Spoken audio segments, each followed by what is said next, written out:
guys. We're about to hear President Biden, the President of the United States, Joe Biden. He's about to deliver the State of the Union address in the Capitol Hill in the House of Representative chamber.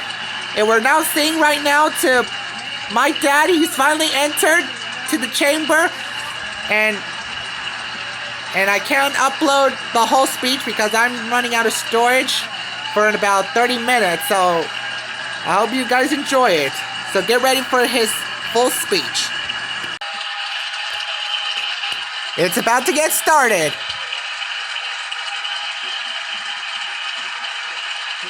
That's my dad. The second time he's in the Capitol during the 100 days. He's got to give a policy prescription that will drive this country forward. I think you'll be united when he talks about Ukraine and the support of Ukraine. But dealing with Madam Vice President, our First Lady and Second Gentleman, members of Congress and the Cabinet, Justice of the Supreme Court, my fellow Americans. Last year, COVID-19 kept us apart. This year, we're finally together again. Tonight,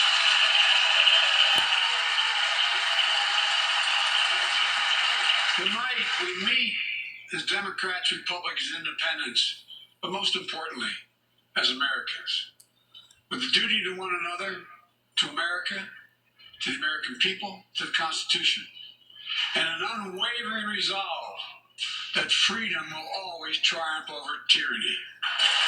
Yeah!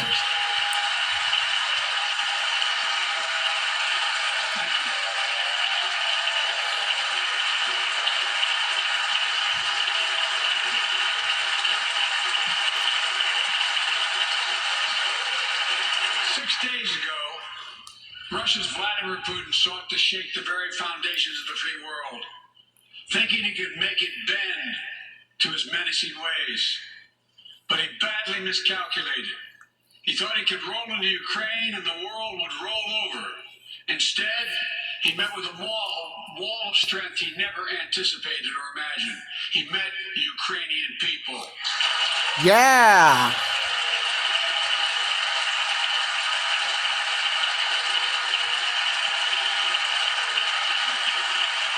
President Zelensky, to every Ukrainian, their fearlessness, their courage, their determination literally inspires the world. Groups of citizens blocking tanks with their bodies. Everyone from students to retirees to teachers turned soldiers defending their homeland. And in this struggle, President Zelensky said in his speech to the European Parliament, "Light will win over darkness." The Ukrainian ambassador to the United States is here tonight, sitting with the First Lady. Let each of us, if you're able to stand and send an unmistakable signal to the world. Yeah! Thank you. Thank you, thank you, thank you.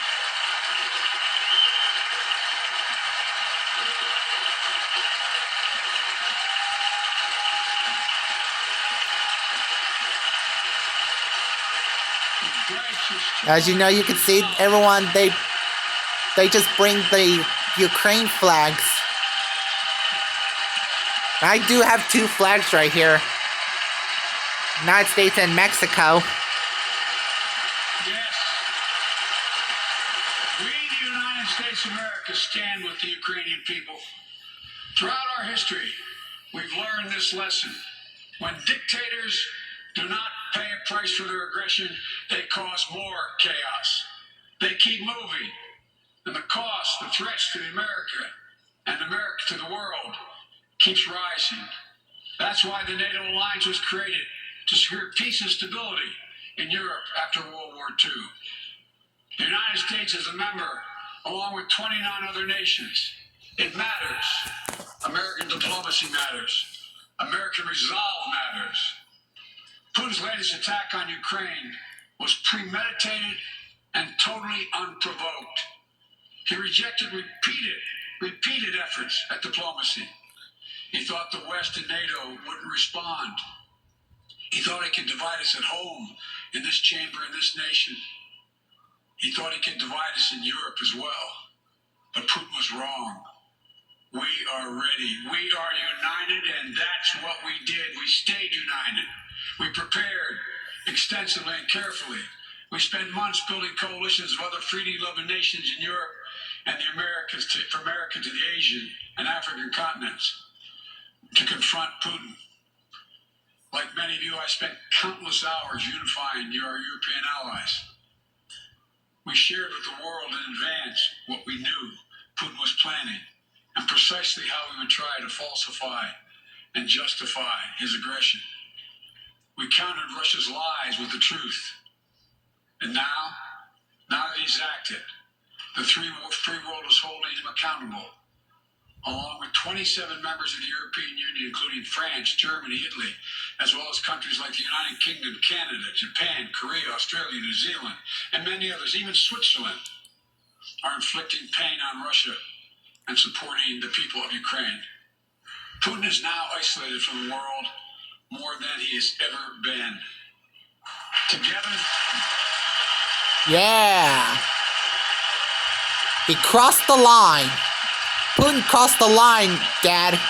You must do something. Just like remember in the history about Nazi Germany. Together, along with our allies, we are right now enforcing powerful economic sanctions. We're cutting off Russia's largest banks in the international financial system, preventing Russia's central bank from defending the Russian ruble, making Putin's $630 billion war fund worthless. We're choking Russia's access. We're choking Russia's access to technology that will sap its economic strength and weaken its military for years to come. Tonight, I say to the Russian oligarchs and the corrupt leaders who built billions of dollars off this violent regime, no more. The United States... Build back better.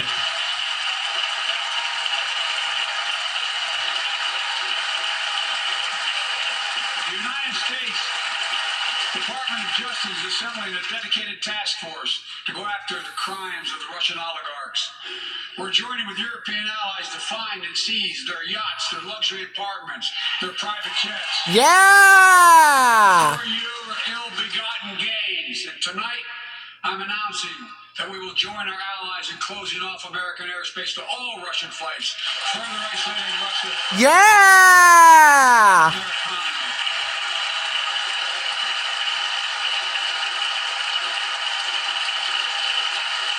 He has no idea what's coming. The ruble has already lost 30% of its value. The Russian stock market has lost 40% of its value, and trading remains suspended. The Russian economy is reeling, and Putin alone is the one to blame. Together with our allies, we're providing support to the Ukrainians in their fight for freedom. Military assistance, economic assistance, humanitarian assistance. We're giving more than $1 billion of direct assistance to Ukraine, and will continue to aid Ukrainian people as they defend their country and help ease their suffering. Yeah! And I hope you guys enjoyed it. Be sure you subscribe and drop a like and comment below. And make sure you also follow me on Twitter and turn notifications so you never miss a video. And I'll let you hear this whole speech until my camera storage is out. Going to Europe to fight Ukraine, but to defend our NATO allies in the event that Putin decides to keep moving west. For that purpose, we have mobilized American ground forces, air squadrons, ship deployments to protect NATO countries including Poland, Romania, Latvia, Lithuania, and Estonia. And as I've made crystal clear, the United States and our allies will defend every inch of territory that is NATO territory with the full force of our collective power. Yeah!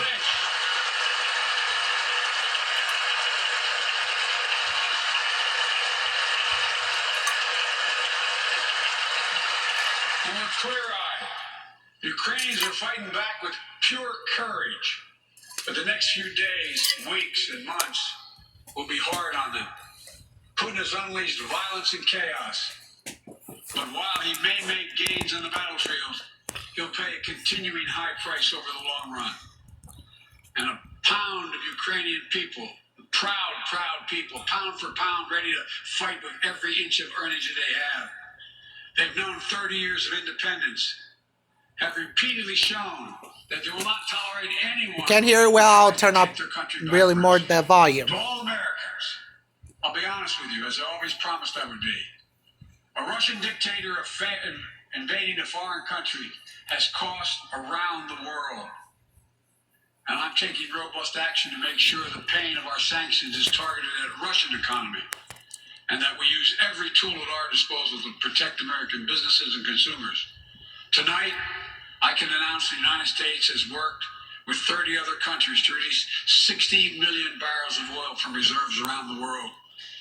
America will lead that effort, releasing 30 million barrels of our own strategic petroleum reserve. I think up there, though, I hope those are reporters. Necessary, united with our allies. These steps will help blunt gas prices here at home, but I know news about what's happening can seem alarming to all Americans. But I want you to know, we're going to be okay. Yeah. We're going to be okay. Agree to The you. history of this era is written. Putin's war in Ukraine will have left Russia weaker and the rest of the world stronger. Well, while it shouldn't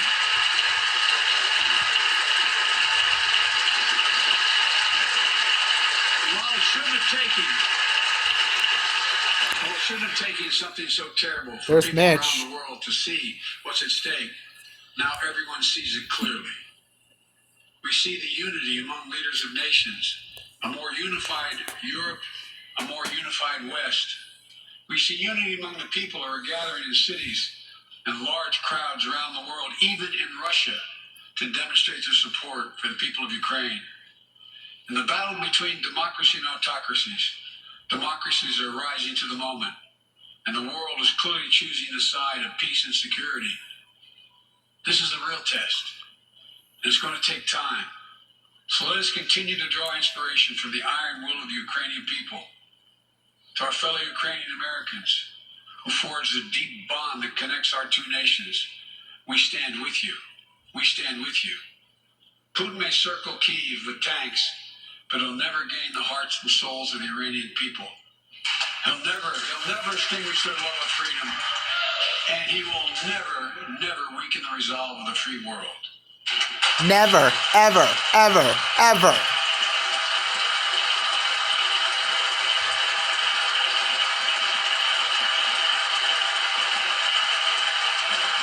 We meet tonight in an America that has lived through two of the hardest years this nation has ever faced. The pandemic has been punishing, and so many families are living paycheck to paycheck, struggling to keep up with the rising cost of food, gas, housing, and so much more. I understand, like many of you did. My dad had to leave his home in Scranton, Pennsylvania to find work. So like many of you, I grew up in a family when the price of food went up. It was felt throughout the family. It had an impact. That's one of the first things I did as president, was fight to pass the American Rescue Plan. Because people were hurting. We needed to act, and we did. Few pieces of legislation have done more at a critical moment in our history to lift us out of a crisis. It fueled our efforts to vaccinate the nation and combat COVID-19, delivered immediate economic relief to tens of millions of Americans. It helped put food on the table. Remember those long lines of cars waiting for hours just to get a box of food put in their trunk? It cut the cost of healthcare insurance. And as my dad used to say, it gave the people just a little bit of breathing room. Unlike the $2 trillion tax cut passed in the previous administration that benefited the top 1% of Americans, the American Rescue Plan. Boo! The American Rescue Plan helped working people and left no one behind. Yeah!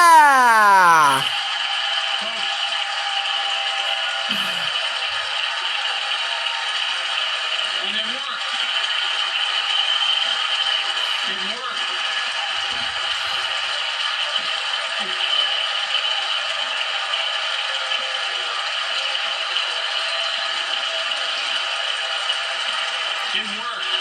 created jobs, lots of jobs. In fact, our economy created over 6.5 million new jobs just last year.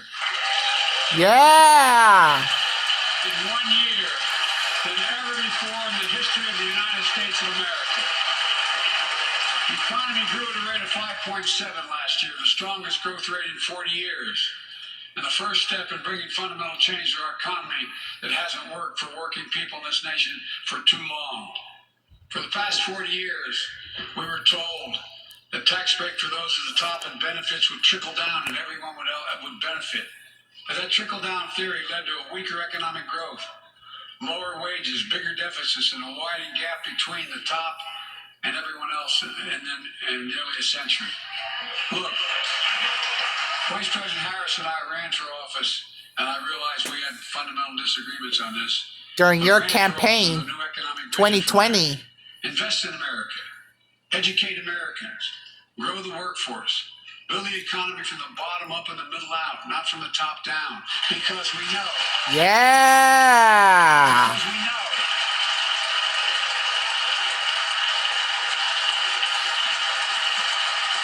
Because we know when the middle class grows, the poor go way up and the wealthy do very well. America used to have the best roads, bridges, and airports on earth. And now, our infrastructure is ranked 13th in the world. We won't be able to compete for the jobs of the 21st century if we don't fix it. That's why it was so important to pass the bipartisan infrastructure law. And I thank my Republican friends. Yeah. To invest and rebuild America. The single biggest investment in history. It's a bipartisan effort. I want to thank the If my twin brother Beau Biden was there, he would have loved you a lot, Dad.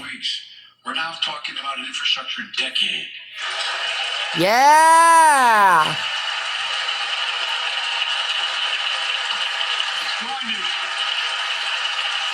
It's going to transform America to put us on a path to win the economic competition of the 21st century that we face with the rest of the world, particularly China. I told Xi Jinping it's never been a good bet to bet against the American people. We'll create good jobs for millions of Americans, modernizing roads, airports, ports, waterways, all across America. And we'll do it to withstand the devastating effects of climate change and promote environmental justice. Betrayed America. We'll build a national network of 500,000 electric vehicle charging stations. Begin to replace the poisonous lead pipes so every child, every American has clean water to drink at home and at school. We're going to provide affordable, high-speed internet for every American in rural, suburban, urban, and tribal communities. 4,000 projects have already been announced. Many of you have announced them in your districts. And tonight, I'm announcing that this year, we will start fixing over 65,000 miles of highway and 1,500 bridges in disrepair. Yeah!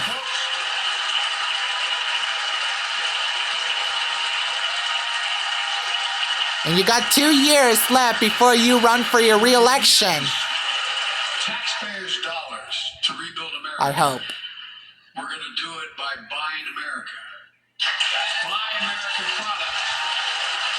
Support American jobs. Rebuild America. The federal government spends about $600 billion a year to keep this country safe and secure. There's been a law on the books for almost a century to make sure taxpayers' dollars support American jobs and businesses. Every administration, Democrat or Republican, says they'll do it. But we're actually doing it. We'll buy America to make sure everything from the deck of an aircraft carrier to the steel on highway guardrails is made in America from beginning to end. All of it. All of it.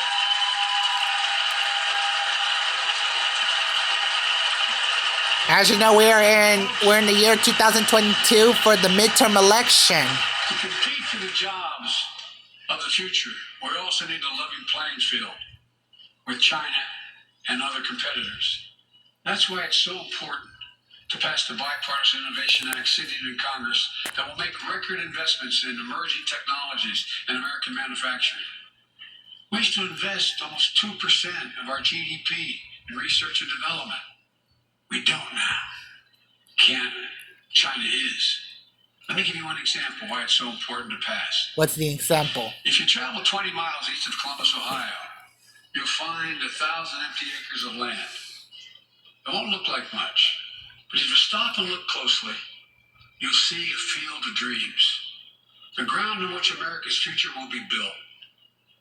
That's where Intel, the American company that helped build Silicon Valley, is going to build a $20 billion semiconductor megasite. Up to 8 state-of-the-art factories in one place. 10,000 new jobs.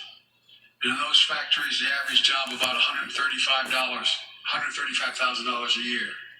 Some of the most sophisticated manufacturing in the world to make computer chips the size. Hope John Ossoff is there. That power the world in everyday lives. From smartphones, technology. And Raphael Warnock. Technology is yet to be invented. But that's just the beginning. Intel CEO Pat Gelsinger, who's here tonight. I know where Pat is. Pat, there you go, Pat. Oh, there he is.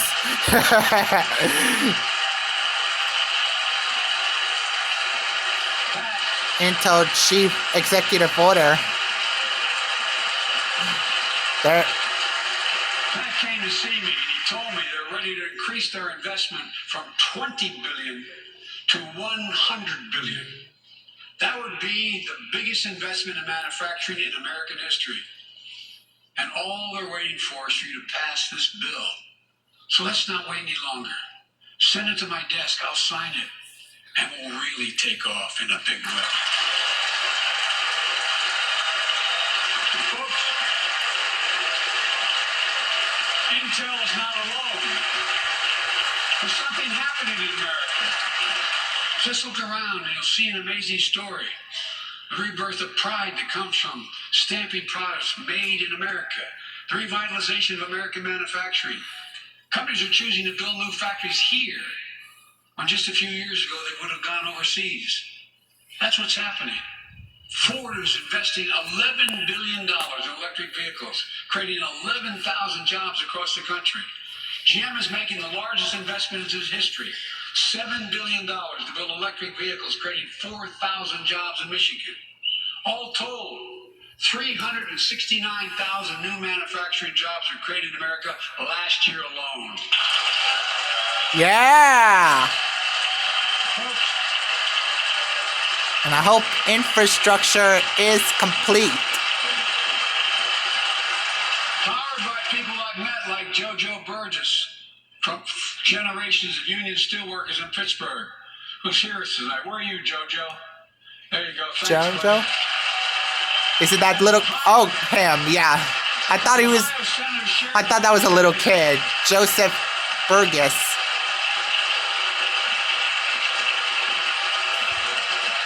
Sherrod Brown says it's time to bury the label Rust Belt. Yes. It's time to see the what used to be called Rust Belt become the home of a significant resurgence of manufacturing.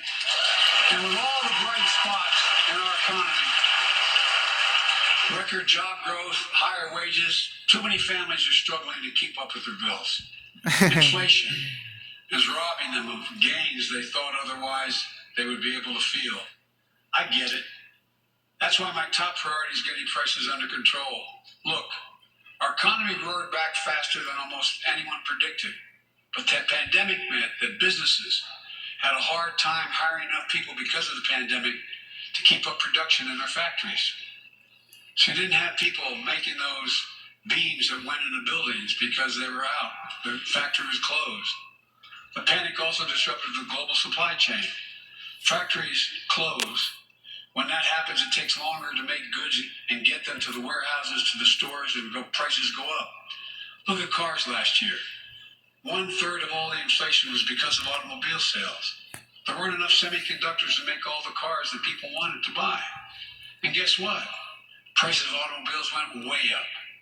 especially used vehicles as well. And so we have a choice. One way to fight inflation is to drive down wages and make Americans poorer. I think I have a better idea to fight inflation. What is it? Lower your costs, not your wages. Ah. Folks,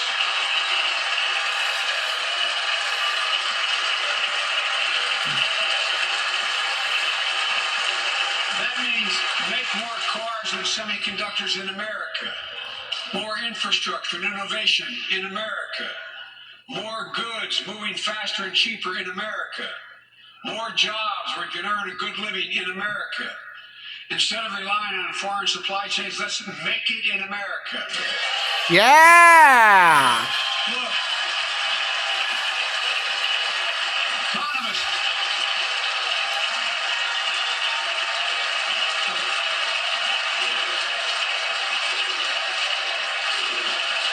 USA, USA, USA, USA, USA, USA. Capacity of our economy.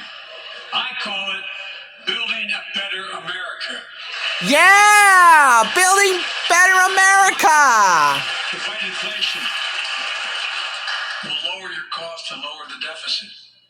17 Nobel laureates in economics said my plan will ease long-term inflationary pressures. Top business leaders, and I believe most Americans support the plan. And here's the plan. First, cut the cost of prescription drugs. Yeah. We pay more for the same drug produced by the same company in America than any other country in the world. Just look at insulin. 1 in 10 Americans has diabetes. In Virginia, I met a 13-year-old boy, the handsome young man standing up there, Joshua Davis. Ah, so his name is Joshua Davis. 7th grade. Both have type 1 diabetes, which means they need insulin every single day. Great job, Joshua. Insulin costs about $10. My dad is so proud of you.